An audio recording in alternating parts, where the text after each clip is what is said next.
ಬೆಂಗಳೂರಿನಲ್ಲಿ ಎಸ್ಐಆರ್ ಪ್ರಕ್ರಿಯೆ ಬಗ್ಗೆ ಡಿಸಿ ಮಾಹಿತಿಯನ್ನು ಹಂಚಿಕೊಂಡಿದ್ದಾರೆ. 100% ಎನ್ಯುಮರೇಷನ್ ಫಾರ್ಮ್ ವಿತರಣೆ ಆಗಿದೆ. ವೇಗವಾಗಿ ಡಿಜಿಟಲೀಕರಣಕ್ಕೆ ಸಮಸ್ಯೆ ಆಗ್ತಾ ಇದೆ. ಬೆಂಗಳೂರಿನಲ್ಲಿ ಅತಿ ಹೆಚ್ಚು ಎಎಸ್ಡಿಡಿಒ ಪತ್ತೆಯಾಗಿದೆ. ಬೆಂಗಳೂರಿನಲ್ಲಿ 27 ಲಕ್ಷ ಮತದಾರರನ್ನ ಕೈಬಿಡೋಕೆ ನಿರ್ಧಾರ ಮಾಡಲಾಗಿದೆ. 1,03,88,363 ಗಣತಿ ನಮೂನೆ ವಿತರಣೆ ಮಾಡಲಾಗಿರೋದು. ಬೆಂಗಳೂರು ನಗರ ಜಿಲ್ಲಾಧಿಕಾರಿ ಕಾಂತರಾಜು ಅವರು ಈ ಬಗ್ಗೆ ಮಾಹಿತಿಯನ್ನು ಹಂಚಿಕೊಂಡಿದ್ದಾರೆ. ನಗರ ಜಿಲ್ಲಾಧಿಕಾರಿಯಾಗಿರುವಂತಹ ಕಾಂತರಾಜ್ ಅವರಿದ್ದಾರೆ. ಅಂದ್ರೆ ಬೆಂಗಳೂರಿನಲ್ಲಿ ನಡೆದಿರುವಂತಹ ಎಸ್ಐಆರ್ ವಿಚಾರವಾಗಿ ಎಷ್ಟು ಎನ್ಯುಮರೇಷನ್ ಫಾರ್ಮ್ ವಿತರಣೆ ಆಗಿದೆ, ಅದರ ಕೂಡ ಪ್ರಮುಖವಾಗಿ ಇಲ್ಲಿ ಡಿಜಿಟಲೀಕರಣ ಸಮಸ್ಯೆ ಆಗ್ತಾ ಇದೆ. ಯಾಕಂದ್ರೆ ಕೆಲವೊಂದಿಷ್ಟು ಫಾರ್ಮ್ ಅನ್ನು ವಾಪಸ್ ಕೊಡ್ತಾ ಇಲ್ಲ. ಈ ಬಗ್ಗೆ ಮಾತನಾಡೋದಕ್ಕೆ ಡಿಸಿ ಅವರನ್ನ ಮಾತಾಡ್ಕೊಳ್ಳೋಣ. ಸರ್, ಎಸ್ಐಆರ್ ಎಷ್ಟಾಗಿದೆ ಸರ್ ನಿಮ್ಮ ಇದರಲ್ಲಿ? ಈಗ ಎಸ್ಐಆರ್ ಅಲ್ಲಿ ನಮ್ಮ ಬೆಂಗಳೂರು ನಗರ ಜಿಲ್ಲೆ ವ್ಯಾಪ್ತಿಗೆ ಸಂಬಂಧಪಟ್ಟಂತೆ ನನ್ನ ವ್ಯಾಪ್ತಿಗೆ 7 ವಿಧಾನಸಭಾ ಕ್ಷೇತ್ರಗಳು ಬರುತ್ತೆ.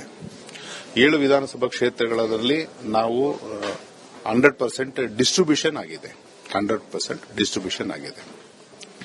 ಈಗ ನಾವು ಡಿಜಿಟೈಸೇಷನ್ ಮಾಡುವಂತ ಪ್ರೋಸೆಸ್ ಸಹ ನಮ್ದು ಇವತ್ತಿಗೆ 38% ಆಗಿದೆ. ಇವತ್ತು ಪಾರ್ಟಿ ಇರ್ತಕ್ಕಂಥದ್ದು ಇದೆ ಅಲ್ಲ, ಎಲ್ಲ ಕಾನ್ಸ್ಟಿಟ್ಯೂನ್ಸಿ ಸೇರಿ.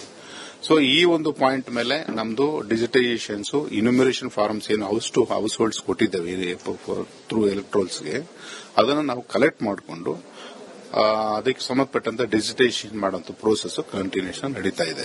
And across the all GB also including our constituencies. So ಈ ಒಂದು ಪ್ರಕ್ರಿಯೆಗಳು ಬಹಳ ಇದರಲ್ಲಿ ನಾವು ಮಾಡ್ತಾ ಇದ್ದೇವೆ. ನಮ್ದು ಫೆಸಿಲಿಟೇಷನ್ ಸೆಂಟರ್ಸ್ ಏನಿದೆ, ಬೂತ್ ಲೆವೆಲ್ ಫೆಸಿಲಿಟೇಷನ್ ಸೆಂಟರ್ಸ್ ಏನಿದೆ, ವೋಟರ್ ಫೆಸಿಲಿಟೇಷನ್ ಸೆಂಟರ್ಸ್ ಏನಿದೆ, ಅವರ ಸಂಬಂಧಪಟ್ಟಂತ ಆ ಒಂದು ಇದರಲ್ಲಿ ನಡೀತಾ ಇರತಕ್ಕಂಥದ್ದು ಇದೆ.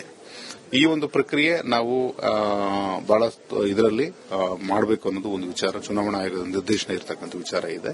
ತಮಗೆಲ್ಲ ಗೊತ್ತಿರುವ ಹಾಗೆ ನಮ್ದು 10 ಡೇಸ್ ಏನು 29th ಇರೋದು 10 ಡೇಸ್ ಎಕ್ಸ್ಟೆಂಡ್ ಆಯಿತು.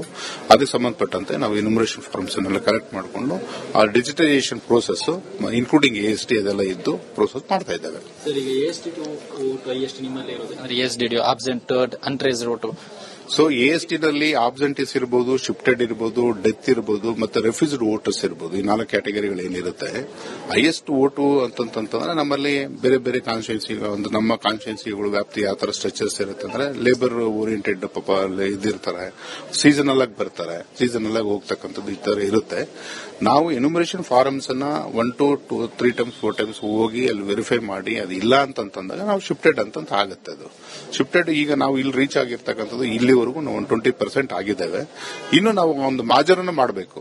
ನಿಯಮಗಳ ಅನುಸಾರ ಮಾನ್ಯ ಚುನಾವಣಾ ಆಯೋಗದ ಒಂದು ನಿರ್ದೇಶನದ ಅನ್ವಯ ಯಾವುದೇ ಶಿಫ್ಟೆಡ್ ವೋಟರ್ಸ್ ಇದ್ರೂ ಸಹ ಟು ಡ್ರಾ ದಿ ಮಾಜರ್ ಯಾವ ಉದ್ದೇಶಕ್ಕೋಸ್ಕರ ಅವರು ಇಲ್ಲ ಅಂತಂತ ಹೇಳಿ ಅದನ್ನು ಮಾಜರ್ ಡ್ರಾ ಮಾಡಿ ಮಾಜರ್ ಕಾಪಿನ ಸಂಬಂಧಪಟ್ಟ BLA ಅವರಿಗೆ ಮತ್ತೆ ಪೊಲಿಟಿಕಲ್ ಪಾರ್ಟೀಸ್ಗಳಿಗೆ ಅವತ್ತೇ ಕೊಡ್ಲಿಕ್ಕೆ ಒಂದು ಚುನಾವಣಾ ಆಯೋಗ ನಿರ್ದೇಶನ ಇದೆ. ನಾವು ಕನ್ಸಾಲಿಡೇಟ್ ಮಾಡಿ ಆ ದಿನದಲ್ಲಿ ಪೊಲಿಟಿಕಲ್ ಪಾರ್ಟೀಸ್ಗೆ ಕೊಡ್ತಾ ಇದ್ದೇವೆ. ಪ್ರಶ್ನೆ ಸರ್, ಈಗ PRC ಕೆಲವೊಂದಿಷ್ಟು ಜನರಿಗೆ ಗೊಂದಲ ಇದೆ, PRC ಕನ್ಸಿಡರ್ ಆಗುತ್ತಾ SIR ಅಂತ?